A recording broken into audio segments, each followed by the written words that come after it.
There have been 25 players that have shot sub-60 scores on leading golf tours around the world. Out of that bunch, 20 have come in the last 15 seasons, and 4 in the past calendar year alone: Bryson DeChambeau and Joaquin Niemann at LIV, John Catlin on the Asian Tour, and Casey Jarvis on the Sunshine Tour. That doesn't include 3 scores in the 50s from the past 3 months. On the Korn Ferry Tour, which is technically classified as a second-tier circuit, highlighted by a 57 from Cristobal del Solar at the Ostara Golf Championship. So you may be wondering what gives? There is a new approach in the professional ranks, a more aggressive, attack-based mentality, which has correlated to a diminished sense of loss aversion. There's no need to relitigate that advancements in equipment seen in driving distance gains, more forgiving irons, and counterbalanced high-moi putter shave created the ability to go lower, and on a consistent basis. Same goes with the emphasis on club fitting, fitness and diet, and psychological training.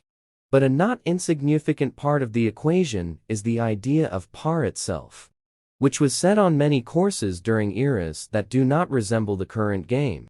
Augusta National routinely lengthens its venerable layout, most notably in recent years, in the addition of 40 yards to the famous par 5 13th, while major venues often build new tee boxes for their respective championships to accommodate the evolving game.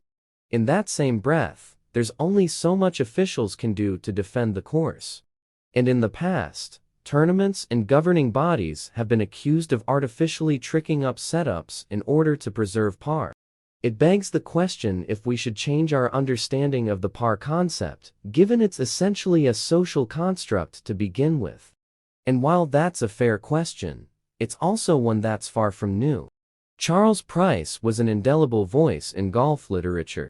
He was the founding editor of Golf Magazine and wrote for a fledgling golf world, and in the 1980s, Price came to Golf Digest to pen a monthly column. In this magazine piece from November 1991, Price asks the question if par is, in fact, necessary. Par is dying. Even officials of the U.S. Golf Association, which is bound by tradition to defend it, wish it would somehow go away. As though it were a hangover, so out of sorts is it a standard if it ever was one, Price wrote.